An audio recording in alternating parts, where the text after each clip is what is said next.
إن الحمد لله وحده الصلاة والسلام على من لا نبي بعده وبعد اللهم صل على محمد وعلى آل محمد كما صليت على إبراهيم وعلى آل إبراهيم إنك حميد مجيد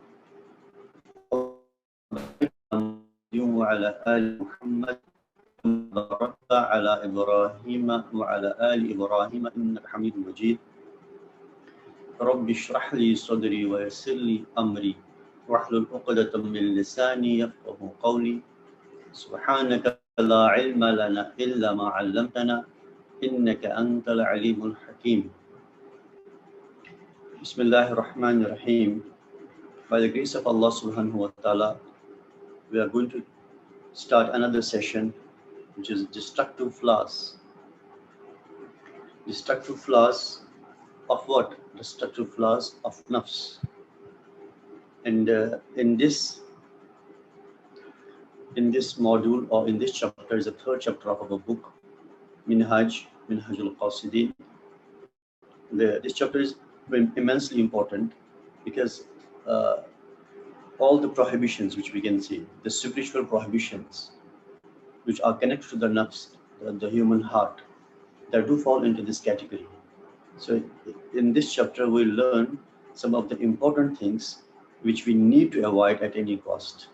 If you want the true spiritual development, true intellectual development as far as the Islam is concerned, then we have to avoid certain destructive flaws. In presence of these destructive flaws, we cannot move forward. As I said before, our personality development depends on overcoming these shortcomings. Once Allah subhanahu wa ta'ala help us to overcome these shortcomings, this is the way to get closer to Allah subhanahu wa ta'ala. We can simply say these are the impediments, these are the obstructions in the path of a servant, in the journey of a servant to his Allah subhanahu wa ta'ala.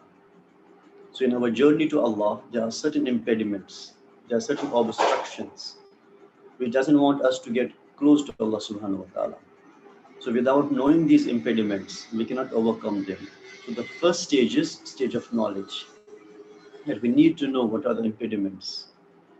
And second stage is practicing it at the same time, at the same breath. So today we are going to start the first part, the first topic of a third chapter, that is within the heart. Within the heart is the most honorable part of man's body, for it is the part that knows Allah, works for him, seeks to draw near to him, and feels the value of his boundless and favors, of his bounties and favors. The other organs are all only followers of the heart, which utilizes them as kings utilize their slaves. Whoever knows his heart knows his Lord. Yet most people are ignorant of their hearts and souls. Allah Most High comes in between a man and his heart. And this coming in between is represented in his preventing him from knowing him and being conscious of him. Thus, knowing the heart and its qualities and functions is an integral part of the religion and a basis for those who seek the right way to Allah.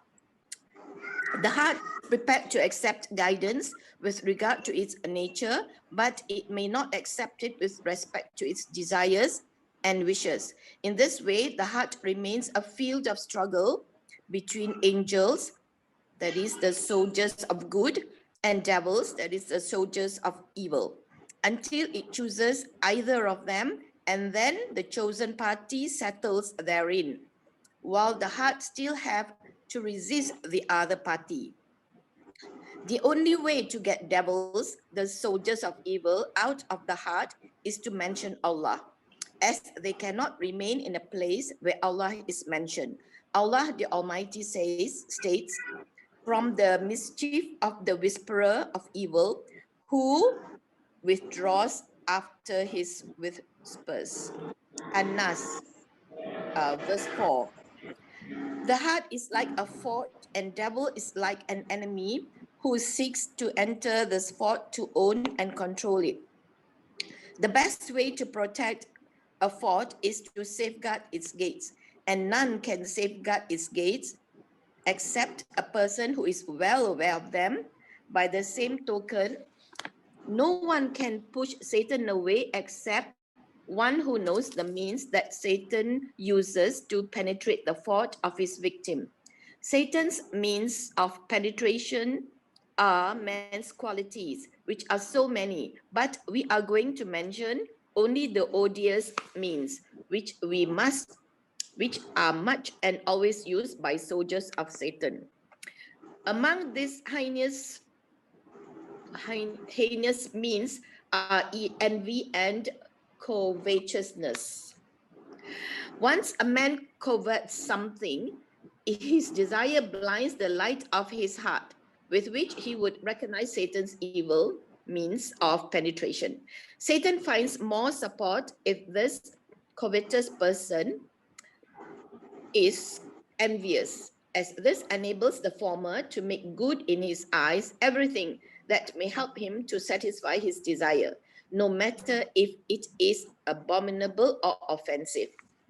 Anger, craving, and wrathfulness represent other evil means of Satan against man. Anger destroys recognition, and once a man is no longer able to recognize things, Satan attacks him with his evil whispers. It is reported that Satan said, "When a man becomes heedlessly angry, we play with him as boys play with a ball." Eating one's fill also constitutes an evil means of Satan, for it strengthens man's desire and distracts him from obedience to Allah.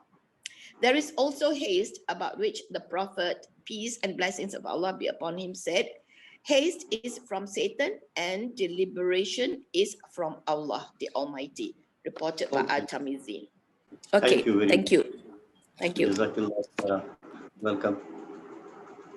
So, Imam Al-Ghazali rahimahullah starts a chapter, third chapter, with within the heart. As we know that heart, it is one of the important organ in the human body. Heart is not only vital or organ, or it's not only important that it has a biological significance. Undoubtedly, biologically, it is one of the chief organ. We cannot conceive of a person without the heart. A person is comprised. A person, Allah Subhanahu wa Taala has blessed a person with many of the organs, and some of them are important, but without them, still a person can survive. Like eyes is a blessing of Allah Subhanahu wa Taala. A person can live if he hasn't one eye or even two eyes. If a person is blind, but still he can survive. Though the eyesight is very important for the living of a person, but still in its absence, a person can still survive. Likewise, if a person is deprived of the capability of hearing, he doesn't have the audible capability, but still he can survive. A person is not able to communicate, he's dumb. Though communication is one of the important things for making our life comfortable, but still if a person does not possess it, he can survive. Likewise, we have two arms, two legs. A person can survive without. However, there are certain fundamental and vital parts without which a person cannot survive. Among such parts, among such organs, it is the heart. It is known as chief organ. Like we have the heart, a person is having two kidneys. Even a person can survive on one kidney as well. But without the heart, can you think? Can you imagine that a person can survive? Definitely not. So biologically, we understand its significance. We understand its importance in the human body and the survival of the human being. And biologically is a muscular pump which helps our circulation of blood, which makes our circulation of blood possible. So this is the significance of heart biologically. But it's not only just one flesh, a loaf of flesh. It's not only a lump of flesh which has only biological importance. As far as a person's spiritual and intellectual existence is concerned, it wholly and solely depends upon the heart. That's why Imam Al-Ghazali rahimahullah, he starts with it. Heart is the main organ that all the prophets, peace be upon them all, They focused upon the improvement of the heart. They focus upon how to make it more loyal and obedient to Allah subhanahu wa ta'ala. As I said, uh, as it has the biological significance, so it has the spiritual significance as well. As biologically it is a chief organ, spiritually it is also a chief organ.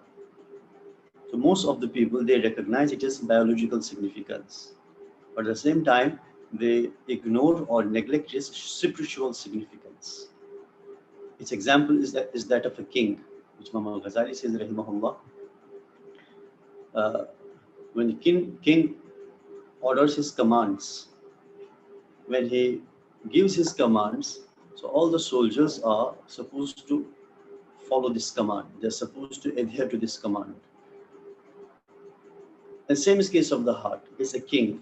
Whatever orders it issues, whatever commands it gives, so all the rest of the parts of body, they are obliged to follow. They are bound to follow the commands of the heart.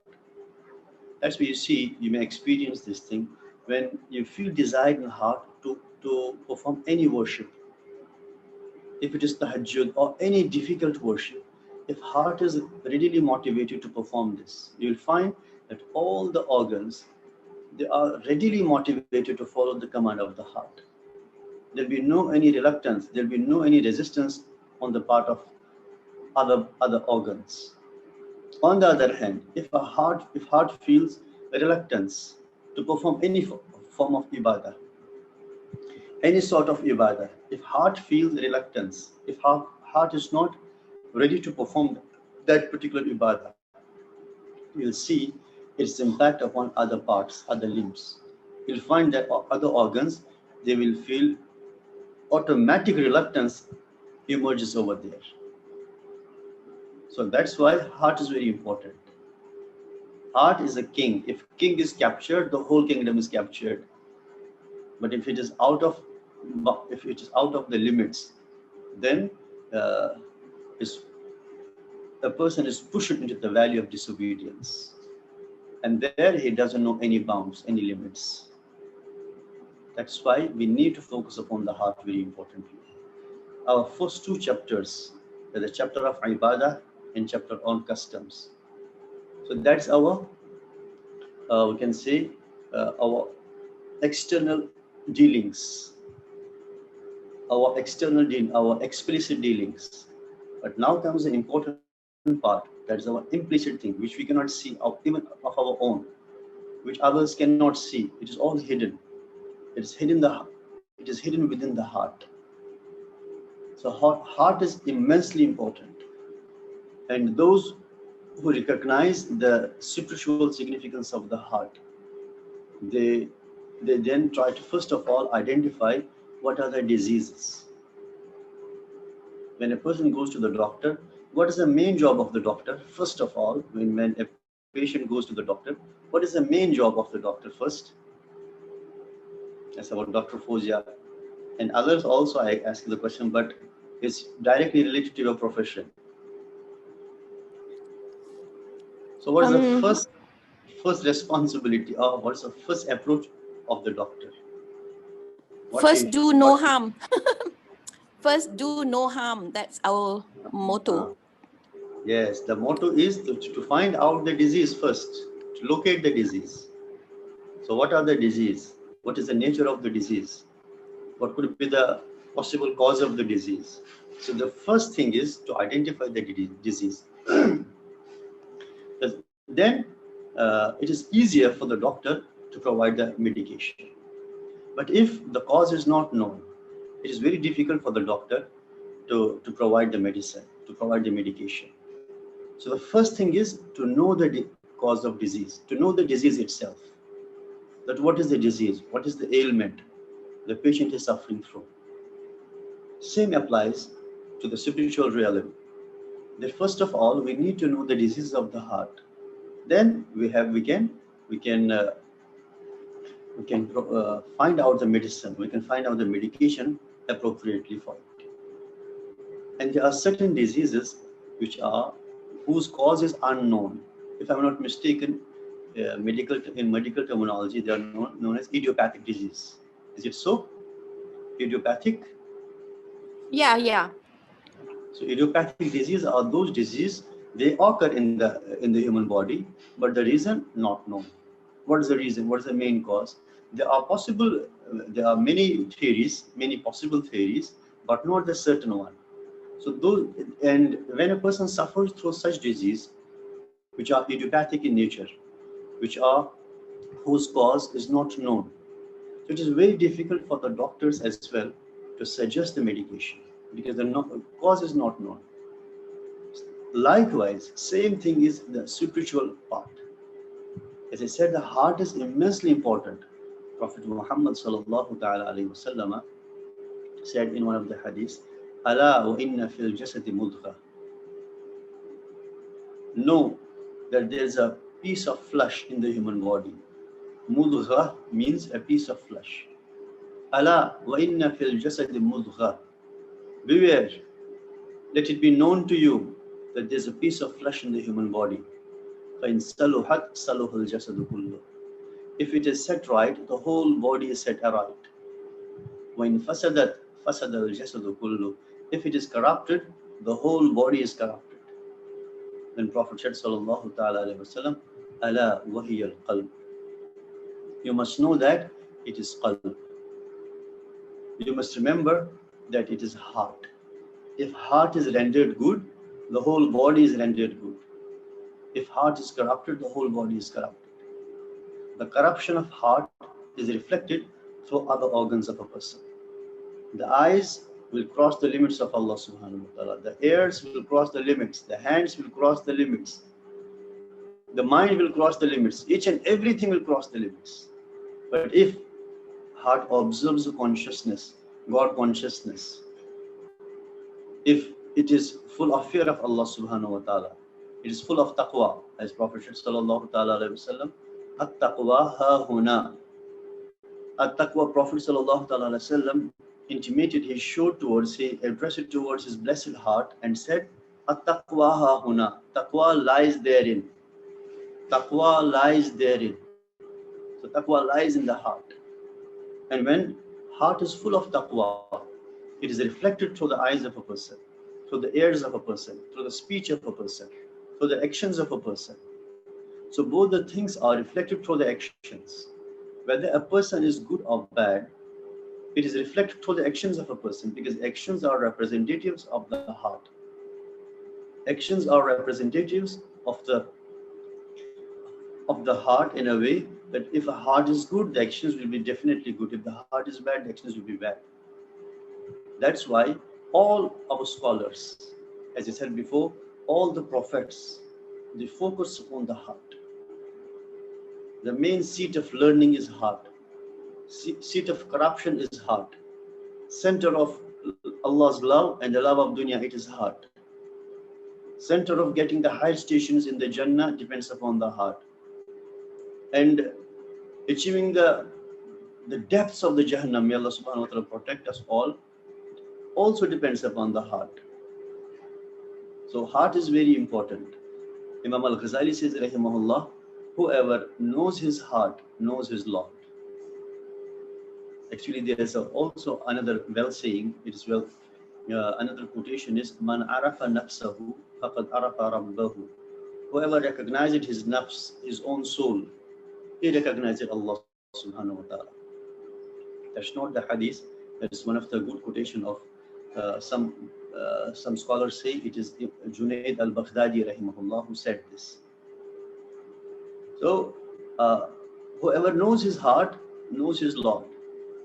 Means whoever knows the importance of the heart, who is aware of the significance of the heart, not the biological significance alone, rather the spiritual and academic and intellectual significance, knows his Lord, he is definitely close to Allah subhanahu wa ta'ala. The journey of heart is the shortest way to Allah. It is the longest way to Allah subhanahu wa ta'ala. It is the shortest means to Allah, shortest means to shaitan. The heart, it comprises of two paths. The heart comprises of two ways, two trajectories. And both are shortest, either to Allah or to Shaitan, either to Jannah or to Jahannam, depending upon the nature of the heart, what path it adopts, what path it treads upon, and what path it takes to. If it takes to the path of Allah subhanahu wa ta'ala, is easiest way and the shortest way. If it takes to the path to the Shaitan, is the easiest path. That's why we need to take care of our heart. And what's heart? In Arabic, what we call it?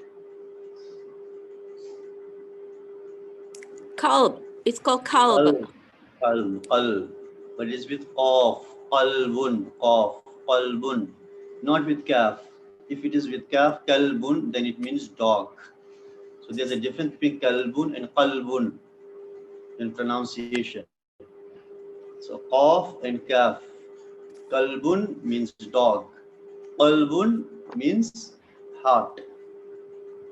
So if a person's heart is full of iman, full of love of Allah subhanahu wa ta'ala, it is qalbun. Otherwise it is qalbun. I remember, you might have heard about the Mongols. Mongols, which was a Mongol dynasty, Genghis Khan, Halaku Khan, they were all brutal people. And they created havoc into the Islamic world. They killed millions of the Muslims that time. And the Muslim civilization received a strong blow on the part of the Mongols. They were all ruthless. It is mentioned when Genghis Khan, when he occupied and captured Iraq, and he entered the capital city of Iraq, that is Baghdad, and the Jamia Masjid of Baghdad, the Grand Mosque of Baghdad, he entered there, gathered the people, and he mounted on the pulpit, on the mimbar, and then said, I have been sent by God to punish you people for your sins. So he was a ruthless person, ferocious person. However, Allah subhanahu wa ta'ala, you see, when Allah subhanahu wa ta'ala grants the hidayah, the guidance to a person or to a community or to a group, all the things are changed. Then Allah subhanahu wa ta'ala granted them iman and hidayah. And that dynasty, the Mongol dynasty, they embraced Islam. And they became instrumental in carrying forward the flag of Islam to different parts of the world. And if you see the Mughals, they were the part of them. Mughals, part of Mongols. Mughal and Mongol, they were not, actually they were not Mughal, but in English now they are known as Mughals. Actually it was Mughal, which is another form of Mongol. So Allah subhanahu wa ta'ala granted them the hidayah. And one of the beautiful story how the first Mongol emperor embraced Islam, and thereafter his own progeny and posterity, they were all Muslims. Taimur Taghalluq. Taimur Taghalluq was the person, he was the Mongol king who embraced Islam first. And the cause of his accepting Islam is a unique cause, since he was having inherent hatred towards the Muslims. One day he was on his way for hunting, and while he was moving towards the forest, he came across with a Muslim.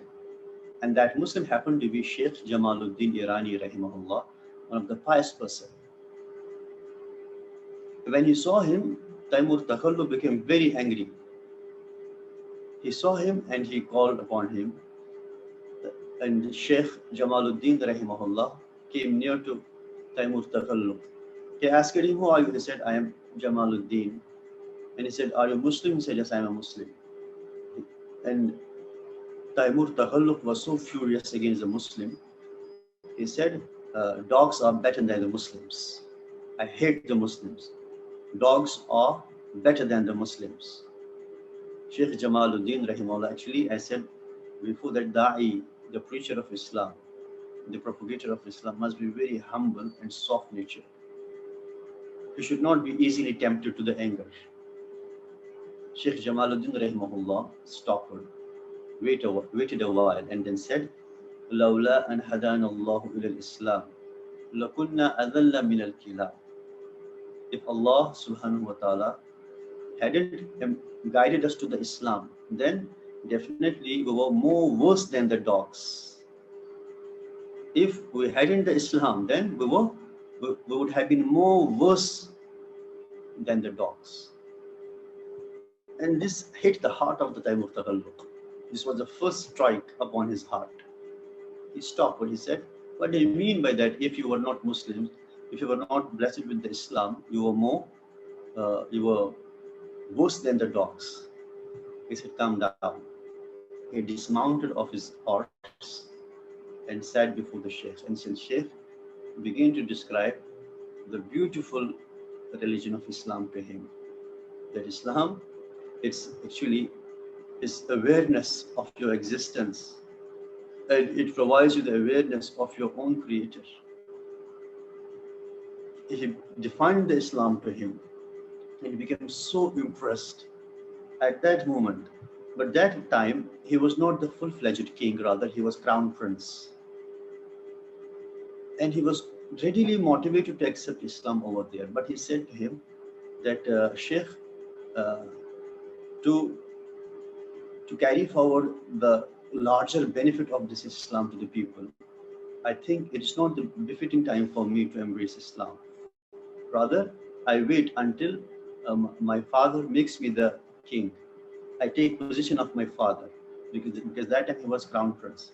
When uh, I will achieve the kingship, that time you come to me, because this time I don't have too much influence upon the people.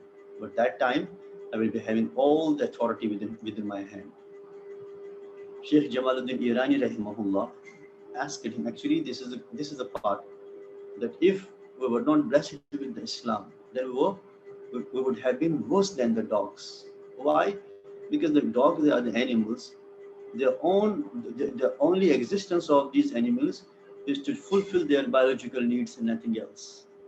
When a person is away from Allah, it's only the biological needs he is looking for. You see all over the world, sex and stomach. These are only two things which determine the actions of a person now.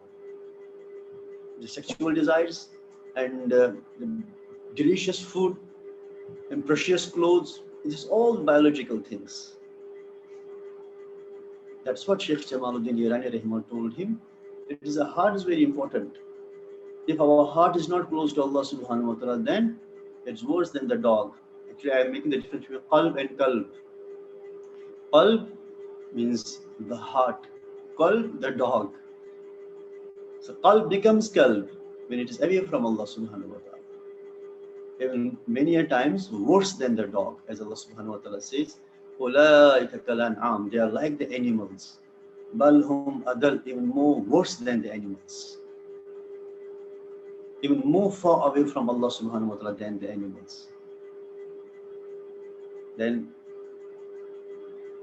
Sheikh Jamaluddin rahimahullah, he was having his last moments, waiting for the time when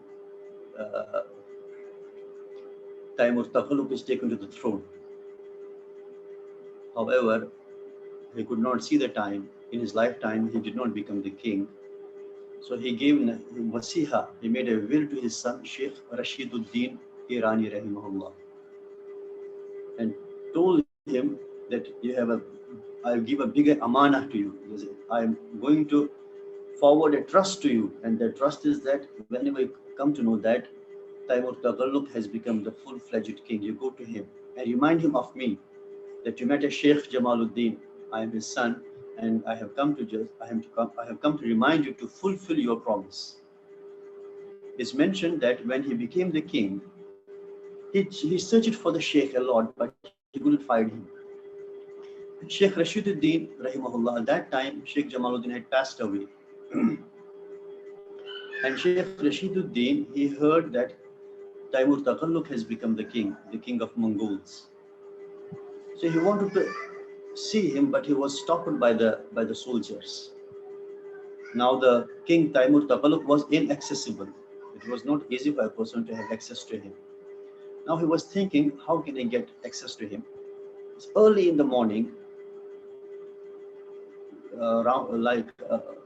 almost about Fajr prayer. The king was stationed at a place. He was in his tent, And the Rashiduddin rahimahullah, he gave adhan in a loud voice, which disturbed the sleep of king. Now king became very angry. He commanded the soldiers to arrest the person who caused a disturbance to his sleep. That was what Sheikh Rashiduddin wanted to. So they captured him and brought him to the king.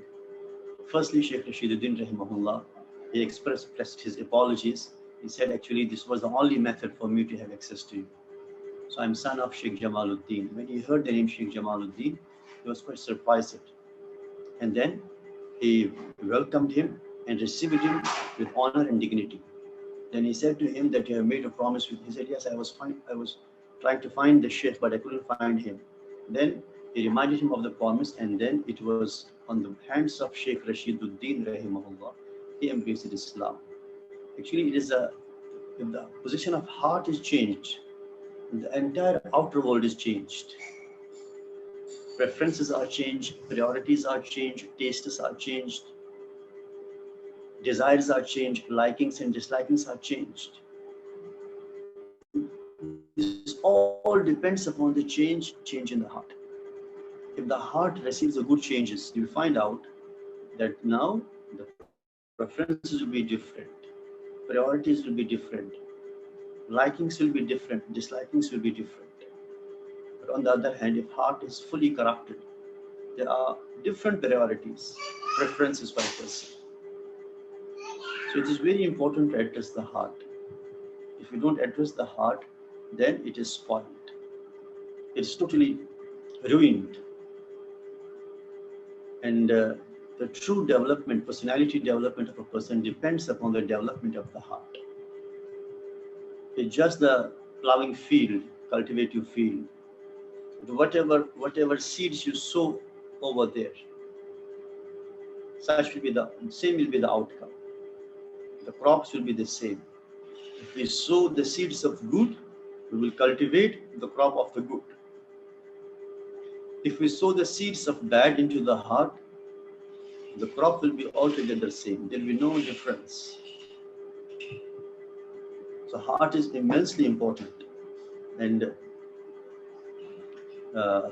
with regard to its nature, but it may not accept it with respect to its desires and wishes. In this way, the heart remains a field of struggle between angels, the soldiers of good, and devil, the soldiers of evil, until it chooses either of them, and then the chosen party settles therein, while the hearts will have to resist the other party. So as far as the heart is concerned, there are always two forces of evil, forces of good, or soldiers of evil, soldiers of the good. There's a constant battle, and we can feel that struggle as well. It's not something strange for us. We can easily see our struggle, the struggle within the heart, as far as the good and bad is concerned. So there's a constant struggle.